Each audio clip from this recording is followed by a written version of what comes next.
আজকের আঞ্চলিক সংবাদগুলিতে আপনাদের সবাইকে স্বাগতম। আজ 13 সেপ্টেম্বর শনিবার। আজকের সন্ধ্যার বিশেষ বিশেষ খবরগুলি হলো: হট এয়ার বেলুনে ভয়ঙ্কর বিপদে এক রাজ্যের মুখ্যমন্ত্রী, ঠিক তখনই লেগে গেল আগুন। ভয়ঙ্কর বিপদ ঘটতে পারত, অল্পের জন্য প্রাণ বাঁচল মধ্যপ্রদেশের মুখ্যমন্ত্রী মোহন যাদবের। বেলুনে আগুন লাগতেই কোনো মতে তাকে টেনে বের করা হয়, তবে কিভাবে আগুন লাগলো তা এখনও জানা যায়নি। আজ মন্দসৌরে গিয়ে দুর্ঘটনার শিকার সে রাজ্যের সিএম মোহন যাদব। আসলে তিনি কিছু প্রকল্প উদ্বোধন এবং পর্যালোচনা করতে গান্ধীসাগর ফরেস্ট রিট্রিটে গিয়েছিলেন। সেখানে তিনি একটি হট এয়ার বেলুনে চড়েছিলেন, কিন্তু উড়ার আগে প্রবল বাতাসের কারণে বেলুনটিতে আগুন ধরে যায়। তবে ঘটনাস্থলে উপস্থিত কর্মীরা তৎক্ষণাৎ তাকে বেলুন থেকে বের করে আগুন নিয়ন্ত্রণে আনেন। এতে ভয়ঙ্কর বিপদ থেকে রক্ষা পান মধ্যপ্রদেশের মুখ্যমন্ত্রী।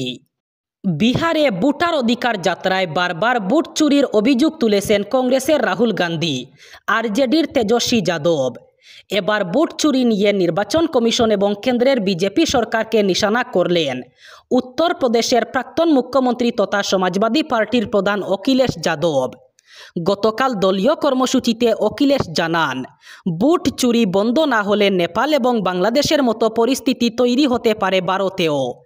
শাসক পরিবর্তনের দাবি তুলে রাজপথে নামতে পারে জনতা, যার ফলে হিংসা ছড়াতে পারে। অযোধ্যা এলাকায় সাম্প্রতিক একটি বিধানসভার উপনির্বাচনে বিজেপির জয় নিয়ে সন্দেহ প্রকাশ করে অখিলেশ বলেন, ওই উপনির্বাচনে 5,000 বহিরাগতকে এনে ভোট দেওয়ানো হয়েছিল। এরপরেই তার মন্তব্য, যদি এই ধরনের ভোট চুরি চলতে থাকে তাহলে প্রতিবেশী দেশগুলির মতো রাজপথে গণবিক্ষোভে এখানেও দেখা যেতে পারে। ভোট কারচুপি রুখতে নির্বাচন কমিশন সময়োচিত তৎপরতা দেখাচ্ছে না বলে অভিযোগ তুলেন তিনি। অরুণোদয় প্রকল্প নিয়ে স্বজন পোষণের অভিযোগে হাহাকার সর্বত্র। এই প্রকল্পের আওতায় সুবিধাপ্রাপক বাছাইয়ের দায়িত্ব দেওয়া হয়েছিল শাসক দলের কর্মী সমর্থকদের, যার ফলে স্বচ্ছতা বজায় থাকেনি। এতে সরকারি এই সুবিধা থেকে বঞ্চিত হয়েছেন প্রকৃত দরিদ্র মহিলারা। অরুণোদয় 3 প্রকল্পের নাম অন্তর্ভুক্ত হয়নি অনেক অসহায় সম্বলহীন গরিব বিধবা মহিলার। আগে যারা অরুণোদয় প্রকল্পের সুবিধা পেয়েছিলেন, এবার তাদেরও নাম কর্তন করা হয়েছে।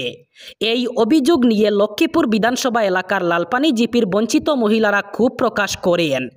লালপানি বাজারে অরুণোদয় 3 প্রকল্প থেকে নাম কেটে যাওয়া মহিলা এবং অরুণোদয় প্রকল্পে আবেদন করতে না পারা মহিলারা একত্রিত হয়ে শাসক দলের কর্মীদের বিরুদ্ধে ক্ষোভ জাহির করলেন। তারা বলেন, লালপানি জিপির পঞ্চায়েত সভাপতি সহ বেশিরভাগ সদস্য বিরোধী দল কংগ্রেস সমর্থিত হওয়ায় অরুণোদয়ের ফর্ম বন্টনে জিপি সদস্য সহ পঞ্চায়েত সভাপতিকে অন্ধকারে রেখে শাসক দলের মদতপুষ্টরা এই দায়িত্ব পালন করেছেন। হোয়াটসঅ্যাপের একটি ভাইরাল মেসেজ নিয়ে বর্তমানে দেশ জুড়ে তৈরি হয়েছে তীব্র বিভ্রান্তি। সেই মেসেজে বলা হচ্ছে, আগামী 30 সেপ্টেম্বর 2025-এর পর থেকে দেশের এটিএমগুলোতে 500 টাকার নোট বন্ধ হয়ে যাবে। তবে কেন্দ্রীয় সরকার এবং রিজার্ভ ব্যাঙ্ক অফ ইন্ডিয়া এই খবরটিকে সম্পূর্ণ ভিত্তিহীন বলে জানিয়েছে। প্রেস ইনফরমেশন ব্যুরো অথবা পিআইবি একটি ফ্যাক্ট চেক করে পরিষ্কার জানিয়েছে যে 500 টাকার নোট বন্ধ করা নিয়ে কোনো পরিকল্পনা নেই কেন্দ্রীয় সরকার অথবা রিজার্ভ ব্যাঙ্ক অফ ইন্ডিয়ার, এবং আগামীতেও 500 টাকার নোট সম্পূর্ণ বৈধই থাকবে। আজ অর্থাৎ শনিবার মিজোরামে উপস্থিত হয়ে প্রথমবারের মতো মিজোরামকে ভারতীয় রেল নেটওয়ার্কের সঙ্গে যুক্ত করা ভৈরবী সাইরাং নতুন রেললাইন উদ্বোধন করলেন প্রধানমন্ত্রী নরেন্দ্র মোদী। উদ্বোধন করে প্রধানমন্ত্রী বলেন, আজ থেকে আইজল ভারতের রেল মানচিত্রে অন্তর্ভুক্ত হলো। কঠিন ভৌগোলিক চ্যালেঞ্জ সত্ত্বেও ভৈরবী সাইরাং রেলপথ বাস্তবে রূপ নিয়েছে।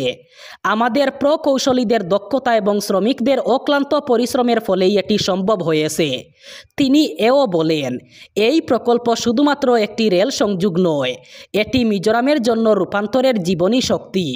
তিনি ব্যাখ্যা করেন যে এই রেলপথ মানুষের জীবন এবং জীবিকায় এক নতুন বিপ্লব আনবে। কৃষক এবং ব্যবসায়ীরা বৃহত্তর বাজারে পণ্য বিক্রি করতে সক্ষম হবেন। শিক্ষার পাশাপাশি স্বাস্থ্যসেবার সুযোগ বাড়বে এবং পর্যটন, পরিবহন ও আত্মীয়তার খাতে নতুন কর্মসংস্থানের পথ খুলবে। বরখলা বিধানসভা কেন্দ্রের কাঞ্চনপুর বাগানতল গ্রামে জমি মাফিয়াদের তাণ্ডবে পিতৃ সম্পত্তি থেকে বঞ্চিত অসহায় 3 বোন। গতকাল সংবাদ মাধ্যমের সঙ্গে কথা বলতে গিয়ে কাঞ্চনপুর বাগানতল গ্রামের বাসিন্দা পিতৃহারা 3 কন্যা বীণা সিং ছেত্রী, উষা সিং ছেত্রী এবং জামাতা গোপাল সিং ছেত্রী জানান, কিছুদিন ধরে জমি মাফিয়াদের তাণ্ডবে আতঙ্কিত হয়ে আছে পরিবারের লোকেরা। তারা বলেন তাদের বাবা মারা মারা যাওয়ার পরে জমি 3 কন্যার নামে রেখে গিয়েছেন। তাদের কাছে জমির বৈধ কাগজপত্র রয়েছে, কিন্তু শিলচরের কিছু জমি মাফিয়া এবং দুষ্কৃতীরা তাদের 27 বিঘা জমি ছিনিয়ে নেওয়ার চেষ্টা করছে এবং প্রাণনাশের হুমকি প্রদান করছে বলে জমি মাফিয়ারা বলে অভিযোগ উত্থাপন করেন 3 বোন। এই হুমকির পর তারা ঘর থেকে বের হতে ভয় পাচ্ছেন বলেও জানান। অসহায় 3 কন্যা জেলা পুলিশ প্রশাসন, মুখ্যমন্ত্রী এবং মন্ত্রী কৌশিক রায়ের কাছে ন্যায্য বিচারের দাবি জানান এবং জমি মাফিয়াদের বিরুদ্ধে বিহিত ব্যবস্থা নেওয়ার দাবি রাখেন। নেপালের প্রাক্তন প্রধান বিচারপতি সুশীলা কার্কি দেশের প্রথম মহিলা প্রধানমন্ত্রী হিসাবে শপথ গ্রহণ করলেন। কাঠমান্ডুর রাষ্ট্রপতি ভবনে আয়োজিত এক অনুষ্ঠানে তিনি অন্তর্বর্তী প্রধানমন্ত্রী হিসাবে দায়িত্ব গ্রহণ করেন। শপথ গ্রহণের পর তিনি ঘোষণা করেন, 2026 সালের 5 মার্চ পরবর্তী সাধারণ নির্বাচন অনুষ্ঠিত হবে নেপালে। শপথ গ্রহণ অনুষ্ঠানে রাষ্ট্রপতি রামচন্দ্র পৌডেল, উপরাষ্ট্রপতি রামসহায় যাদব, প্রধান বিচারপতি প্রকাশমান সিং রাওত এবং নেপালে নিযুক্ত ভারতের রাষ্ট্রদূত নবীন শ্রীবাস্তব উপস্থিত ছিলেন। রাষ্ট্রপতির দপ্তর থেকে আনুষ্ঠানিকভাবে এই সিদ্ধান্ত জানানো হয়। এই সিদ্ধান্ত আসে এমন এক সময়ে যখন নেপালে ব্যাপক গণবিক্ষোভের ফলে সদ্য প্রাক্তন প্রধানমন্ত্রী কেপি শর্মা ওলি পদত্যাগে বাধ্য হন। অলির ইস্তফার পর থেকেই কে অন্তর্বর্তী সরকারের হাল ধরবেন তা নিয়ে সরগরম ছিল নেপাল। প্রথমে কাঠমান্ডুর মেয়র তথা জনপ্রিয় র্যাপার বলেন্দ্র শাহ ওরফে বলেনের নাম উঠে আসে। পরে আলোচনায় আসেন প্রাক্তন ইলেকট্রিক্যাল ইঞ্জিনিয়ার কুলমান গিসিং। আন্দোলনকারীদের একাংশ তাকে সমর্থনও জানান, তবে ছাত্র যুব নেতৃত্বের মূল অংশ শেষ পর্যন্ত প্রাক্তন প্রধান বিচারপতি কার্কির পক্ষেই ঐকমত্য ছিল। বুটাবুটির মাধ্যমে তার নাম চূড়ান্ত হয়।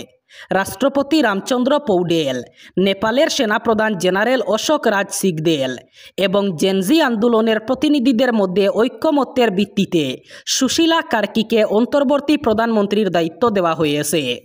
এবার শেষ খবর।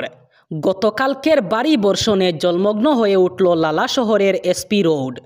অবৈজ্ঞানিক প্রণালীর কারণে বর্ষাকালে ভারী বর্ষণে এভাবে লালা এসপি রোড জলের তলায় চলে যায়। এই কৃত্রিম জমা জল শহরের বাসিন্দাদের ঘরে ঢুকে যায়। রাস্তার উপরে হাঁটু জল, মানুষের পথ চলা ভীষণ দায় হয়ে ওঠে। যান চলাচলেও বিঘ্ন ঘটে, দোকানিদের ঘরেও জল ঢুকে পড়ে। সব মিলিয়ে বিভৎস হয়ে ওঠে লালা শহরের এসপি রোড ছাড়াও অন্যান্য এলাকা। এভাবে দীর্ঘদিন থেকে এসপি রোড একটু ভারী বর্ষণ হলেই জলমগ্ন হয়ে পড়লেও পুরসভা বাত গুমে। এ নিয়ে বারবার পুরসভাকে জানিয়েও এখানকার জমাজলের কোনো সুরাহা হয়নি বলে স্থানীয়দের অভিযোগ।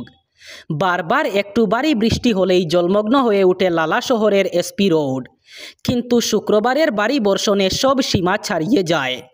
এখানকার প্রায় সব দোকানে জল ঢুকে জিনিসপত্রের বিস্তর ক্ষতিসাধন করেছে বলে অভিযোগ। বেশ কিছু সময় লোক চলাচলে প্রচণ্ডভাবে ব্যাঘাত ঘটে। এসপি রোড ছাড়াও সেন্ট্রাল রোডের কিছু অংশ কৃত্রিম জমাজলের তলায় চলে যায়। জানা গেছে শহরের একাধিক গলির রাস্তাও একইভাবে জলমগ্ন হয়। এক কথায় পুরসভার অকর্মণ্যতায় লালা শহরবাসীকে কৃত্রিম জলে ভাসতে হচ্ছে। এই ছিল আজকের সন্ধ্যার গুরুত্বপূর্ণ খবরগুলি। ভিডিওটি অবশ্যই লাইক করবেন এবং চ্যানেলটি সাবস্ক্রাইব করবেন।